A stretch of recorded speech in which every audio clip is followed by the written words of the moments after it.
শুভ সকাল। তো তোমরা সবাই কেমন আছো? আশা করছি সকলে ভালো আছো। আর আমি অনেক ভালো আছি তোমাদের আশীর্বাদে। আজকে একটা নতুন রকমের ব্লগ ভিডিও নিয়ে চলে এসেছি তোমাদের কাছে। তো স্কিপ না করে পুরো ভিডিওটা দেখবে। আর এখন বাজে ওই 9টা 9:30টার মতন। তো এখন থেকে ব্লগটা স্টার্ট করছি। সারাদিন তোমরা আমার সঙ্গে থাকবে। তো সকালবেলা রান্নাবান্না হয়ে গেছে। জমিতে লিভার গিয়েছিল, ঘুম থেকে উঠে রান্নাবান্না করে নিয়েছি। যে কাজ বাজ ছিল সব কিছুই হয়ে গেছে। আর এখানে সুনাই পড়তে বসেছে। আর এখন আমি যাব কিছু জামা কাপড় কাচবো, তারপরে স্নান করব। আর আজকে আমার সোনাবাবু আসবে, মানে নতুন যে সদস্য আমাদের বাড়িতে হয়েছে, তো সেই আমার বাবা আজকে বাড়িতে আসবে। তো সব কিছুই তোমাদের সঙ্গে শেয়ার করব। আমার ভাইপো আসবে। তো তোমরা আমার সঙ্গে থাকো আর দেখতে থাকো। কেন লজ্জা পাচ্ছ? ভাইয়ের কথা বললাম তাই? এমনি তো অনেক হ্যাপি। সোনাক্ষী কত হ্যাপি, এক্সাইটেড ভাইয়ের জন্য? কতটা লজ্জা পাচ্ছ ক্যামেরার সামনে কিছু বলতে? ভাইয়ের জন্য অনেকটা এক্সাইটেড, তাই না?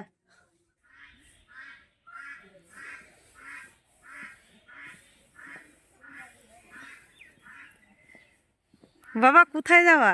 আমি মালদাতে যাচ্ছি, আমার দাদু ভাইকে আনতে যাচ্ছি। হ্যাঁ, দাদু ভাইকে আনতে যাচ্ছি।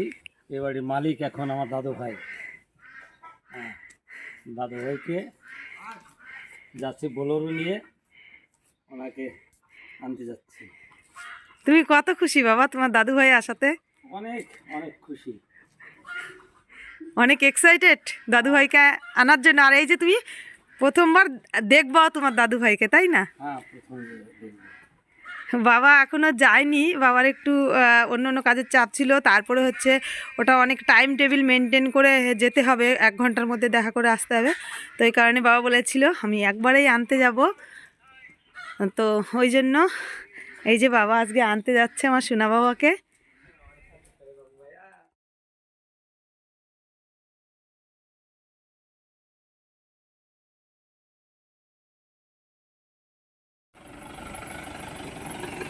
যাও যাও যাও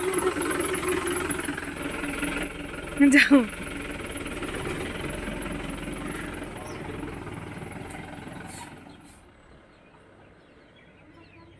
বন্ধুরা, বাবা তো চলে গেল পুচকু বাবাকে আনতে মালদাতে। তারপরে আমরা সকালবেলা খাওয়া দাওয়া করে স্নান করে, যেহেতু ঠান্ডার দিন, উঠানে বসেই বেলুন ফুলানো আরম্ভ করে দিয়েছি।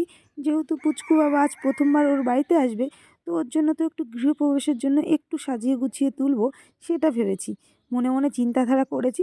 তো এই কারণে বেলুনগুলো নিয়ে একদম, এই যে দেখতে পাচ্ছ, এই বেলুনগুলো সব ফুলিয়ে নিয়েছি আমি, সোনাক্ষী, দিকা, ওরা সবাই মিলে ফুলিয়েছি। আর সত্যি কথা বলতে কি, রোদ্রে বসে বেলুন ফুলিয়েছি। এতগুলো বেলুন ফুলানো হয়েছে, 120টার মতন বেলুন ছিল। আমার গালগুলো পুরো ব্যথা হয়ে গেছে। আর এখানে দিকা, আমাদের বেলুন ফুলানো এখনও শেষ হয়নি, আর দিকা একটু ঘর সাজিয়ে নিচ্ছে, এই যে দেখতে পাচ্ছ। আর এই যে আমি তোমাদের বলছিলাম, আমার গালটা একদম পুরো ব্যথা হয়ে গেছে বেলুন ফুলাতে গিয়ে। আর আমার মুখটা একদম লাল হয়ে গেছে, রোদ্রে বসেছিলাম যেহেতু। তো কী হবে, পুচকু বাবার জন্য এতটুকু তো কষ্ট করতেই পারি, তাই না? তো তারপরে দিকা ঘরে একটু সাজাচ্ছে, আর আমি বাইরের দরজাটা একটু সাজিয়ে নিচ্ছিলাম। তো সোনাক্ষীকে 2বার বাজারে পাঠিয়েছি। এক রকমের আঠা হয়, যে আঠাগুলো দিয়ে বেলুন লাগানো হয়, সেই বেলুনগুলো কোনো দোকানেই পাচ্ছিল না। তারপরে আমি ঝাঁটার কাঠি দিয়ে সুতো দিয়ে অনেকটা চেষ্টা করার পরেও পারিনি। তারপরে লাস্টে ভাগ্নে আসলো, ওকে দিয়ে আঠাটা নিয়ে এসে তারপরে আমি সুন্দর করে বেলুনগুলো সেটিং করে দিয়েছি। আর পুচকু বাবার জন্য একটু গাঁদা ফুল দিয়ে আর কি সাজিয়ে নেব। এই কারণে বাড়িতেই আর কি প্রচুর গাঁদা ফুলের গাছ আছে। তো ওই কারণে আর কিনে আনিনি আমরা বাইরে থেকে। তো বাড়ির গাছ থেকেই এই যে ফুল ছিঁড়ে নিচ্ছি, দেখতে পাচ্ছ। এই ফুলগুলো দিয়ে সুন্দর করে সাজিয়ে গুছিয়ে নেব। এখনও ডেকোরেশন হয়নি, কমপ্লিট আমাদের চলছে। তো দিকা এখন এই যে বিছানাটা সাজাচ্ছে, একটু কমপ্লিট হয়নি। আর আমি বাইরে কিছুটা বেলুন দিয়ে সাজিয়েছি, আর এখনও বাকি আছে। এই ঘরেই তো সাজানো হয় না। তো বন্ধুরা, বিছানায় দিকা তো গাঁদা ফুল দিয়ে সাজিয়েছে, একটুখানি বাকি ছিল, সেইটুকু আমি আবার সাজিয়ে আর কি নিলাম। তো তারপরে যেহেতু আর কি গৃহপ্রবেশ করবে আমার পুচকু বাবা, তো তার জন্য এবার আমি গাঁদা ফুল দিয়ে সাজিয়ে নেব। মানে বাইরে থেকে একদম ঘর পর্যন্ত আমার পুচকু বাবা ঘরে ঢুকবে, এই কারণে। আর ঘরের ভিতর বেলুনের যে কয়েকটা আর কি যেখানে যেখানে সাজানো সেগুলো আমাদের কমপ্লিট হয়ে গেছে। তো তারপরে অনেক কয়েকটা বেলুন ফেটেও গিয়েছে আর কি, ওই আঠা লাগানো হয়েছিল এই কারণে বেলুনগুলো আর কি ফেটে যাচ্ছিল। তো যাই হোক, তারপরে এই যে গাঁদা ফুলগুলো নিয়ে আমি একদম সাজাতে বসে গেছি। আর আজকে বাইরে খুব সুন্দর রোদ উঠেছিল, এই কারণে মানে সাজাতে সাজাতে যখন আমি বাইরে আর কি গেছিলাম তখন রোদের তাপটা প্রচুর পরিমাণে ছিল আর আমার গায়েও লাগছিল। তো তারপরেও সাজিয়ে নিয়ে, তো বন্ধুরা অনেক টাইম ধরে এই যে আমার ছোট বাবা আসবে আজকে বাড়িতে, তো তার জন্য একটু ডেকোরেশন করে নিয়েছি। জানি না কেমন হয়েছে, তোমরাই কমেন্ট করে জানিও। দিকা, আমি, সোনাক্ষী সব ছোট ছোট তো বন্ধুরা ঘরের ভিতরটা একটু বাকি আছে ফুলের আর কি সাজানোটা। এই যে দেখতে পাচ্ছ এখান দিয়ে আমি সাজিয়ে নিয়েছি। তো বাইরে প্রচুর রোদ, দিকাকে আমি ওই কারণে বললাম যে বন্ধু একটু সাজিয়ে নে, কারণ রোদটা বুঝতেই পারছো এখনকার রোদটা না একটু হলেই ভীষণ মানে কি বলবো তাপ হয়ে যায়। তো আমার এখন ভালো লাগছে না, ওই জন্য ওকে বললাম যে করে নে। আর আমার ছোট্ট সোনা বাবার জন্য একটু সাজিয়ে গুছিয়ে নিয়েছি আর কি। আমি এখন ঘরে ঢুকে পুরো বিছানাটা তোমাদের আমি দেখাচ্ছি না, একটু পরে আমি ঢুকে তারপরে দেখাবো। তো চলো বন্ধুরা, পরে আবার দেখা হচ্ছে তোমাদের সঙ্গে। তো বন্ধুরা সব কিছু টুকটাক করে একটু গোছগাছ করে পুচকু বাবার জন্য ওয়েট করছি। আর আমার বাবা ফোন করে বলেছে যে রওনা দিয়ে দিয়েছে। তো অতিরিক্ত এক্সাইটেড হয়ে যাচ্ছি, কী বলবো বুঝতে পারছি না। এই যে দেখতে পাচ্ছ তোমাদের দেখালাম, টুকটাক করে একটু সাজিয়ে গুছিয়েছি, তেমন করে গোছাতে পারিনি। অ্যাকচুয়ালি বাড়ি গাছের ফুল তো ওটা দিয়ে ছিঁড়ে দিয়েছে, বুঝতেই পারছো বাড়ির গাছের ফুল ছিঁড়ার সময় একটু মুখটা ধকধক করে। তো তারপরেও কুচকাটার জন্য সেরকম কিছুই মানে মনে হয়নি, তারপরেও ছিঁড়ে নিয়ে এসেছি। এই যে পুরো সাজিয়ে গুছিয়ে নিয়েছি একটু। আর সামনে রোদ্রে আমি কিছুই দেখতে পাচ্ছি না। তো চলো পরে আবার। তো বন্ধুরা এতক্ষণ ধরে পুচকু বাবা আমাদের ওয়েট করাচ্ছে আর বসে আছি পুচকু বাবার জন্য যে কখন আসবে। তো সবাই টুকটাক জানে যে আজকে পুচকু বাবা বাড়িতে আসবে, তো এই কারণে সবাই আর কি বাড়িতে আসছে। এদিকে দেখো গল্প করতে করতে ভুলেই গেছিলাম যে পুচকু বাবার জন্য বরণডালা সাজাতে হবে। তো তারপরে টুক করে গিয়ে আমি বরণডালাটা সাজিয়ে নিয়ে চলে এসেছি।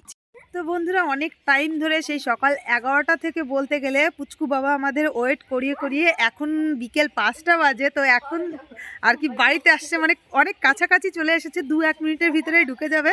তো সকাল থেকে অনেকটা আমাদের ওয়েট করিয়েছে, কি বলবো তোমাদের। আর তো চলো পুচকু বাবা এবার আসুক, তারপরে তোমাদের সঙ্গে কথা হচ্ছে। দেখো বন্ধুরা যেমনটা তোমাদের আমি বললাম, এখানে বৌদি তারপরে জেঠিমা এসে বসে আছে আর সবাই বললাম যে আসছে। আর আমরা তো অনেকটা এক্সাইটেড, কখন আসবে কখন আসবে সেই আর কি সকাল থেকে ভাবছি। জানো তো যখন সাজাচ্ছিলাম তখন ভাবছিলাম এই হয়তো চলে আসবে, এই হয়তো চলে আসবে, সাজিয়ে গুছিয়ে আদৌ কি পারবো কি পারবো না। ফাইনালি এই যে পুচকু বাবা চলে এসেছে, আমাদের সকলের অপেক্ষার অবসান হয়েছে। তো অনেকটা এক্সাইটেড সকলে মিলে যে ওকে দেখবো। এখনও তো ওকে ছুঁতেও পাইনি, কোলে নিতেও পাইনি। তো এই কারণে আর একটু বেশি করে এক্সাইটেড সবাই। আর বাড়িতে এখন পুরো একদম মানুষ ভরে গেছে পুচকু বাবাকে দেখার জন্য। আর আমার পুচকু বাবা বাড়িতে এসেছে আর রাস্তায় গাড়িটা দাঁড় করিয়ে দিয়েছে। আর যেহেতু এই রাস্তাটায় একটা গাড়ি গেলে আর অন্য কোনো গাড়ি যেতে পারে না, এই কারণে পুরো ট্রাফিক জ্যাম হয়ে গেছে পিছনটা। আর এই যে প্রথমবার আজকে পুচকু বাবা ওর ছোটো পিসির আর কি কোলে উঠলো। তো দিকা তো অনেকটা এক্সাইটেড, দিকা তো আগে দেখেনি, আমি যদিও গিয়ে দেখে এসেছি।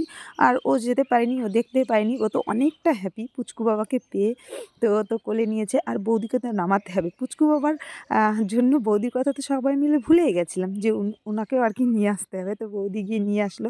তো দেখো বাড়িতে কত মানুষ পুচকু বাবাকে দেখার জন্য। তারপরে পুচকু বাবার বড় ঠাম্মি মানে আমার জেঠিমা পুচকু বাবাকে একটু বরণ করে নিচ্ছে, যেহেতু পুচকু বাবা আজ প্রথমবার বাড়িতে আসলো। তো এই কারণে আর কি বলবো তোমাদের, আমিও বুঝতে পারছি না যে আর কি বলবো না না বলবো, মানে আমিও অনেকটা এক্সাইটেড হয়ে গেছি পুচকু বাবাকে দেখে। আর বন্ধুরা তোমরা কিন্তু সবাই আমার পুচকু বাবাকে আশীর্বাদ করো, আমার পুচকু বাবার আগামী যে জীবনটা ও যেন খুব ভালোভাবে সবাইকে নিয়ে কাটাতে পারে, খুব ভালো একটা মানুষের মতন মানুষ হয়। তো তোমরা সবাই মিলে আশীর্বাদ করো আর বেশি বেশি করে কিন্তু কমেন্ট করো আমার পুচকু বাবার নামটা কি রাখা যায়। তো তোমাদের আর কি যার যে নামটা ভালো লাগে সে আমাকে কমেন্ট করে জানাবে।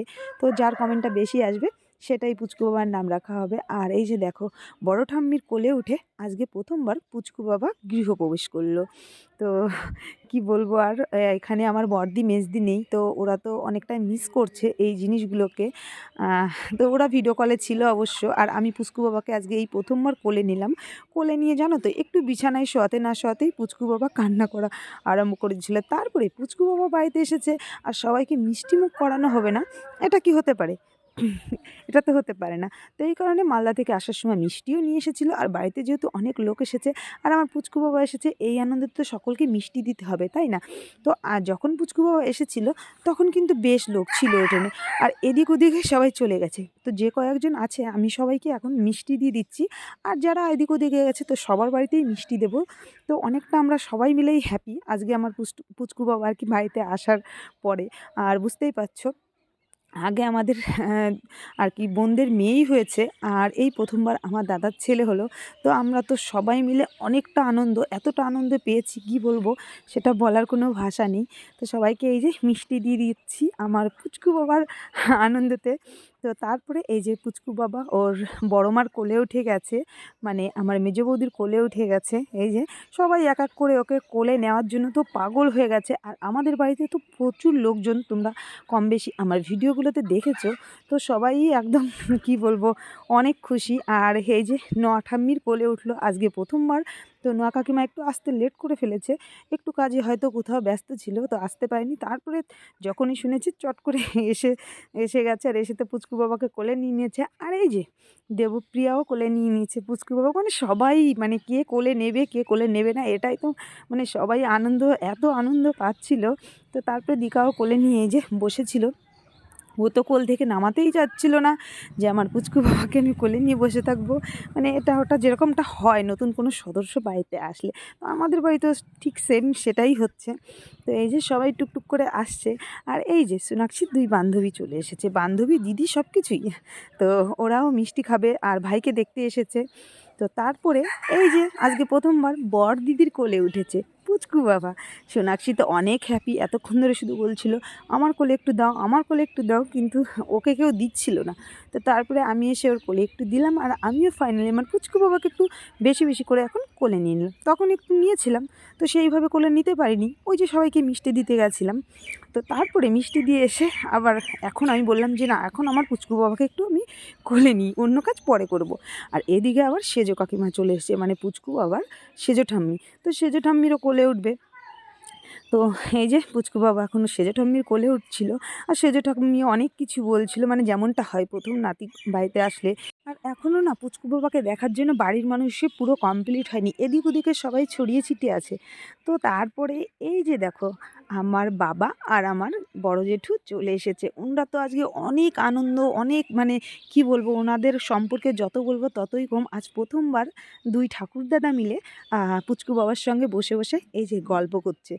আর আমার বাবা তো খুশি, আমার বড় জেঠু আরও অনেক খুশি, কারণ বড় জেঠু আগের থেকেই বলছিল বাড়ি আসার আগে আমার গোবিন্দ এসছে, গোবিন্দ এসছে। পুচকু বাবা হওয়ার আগেই জেঠু আর কি বৌদিকে একটা গীতা দিয়েছিল যে বৌমা তুমি এটা পড়বে দিনে একবার করে।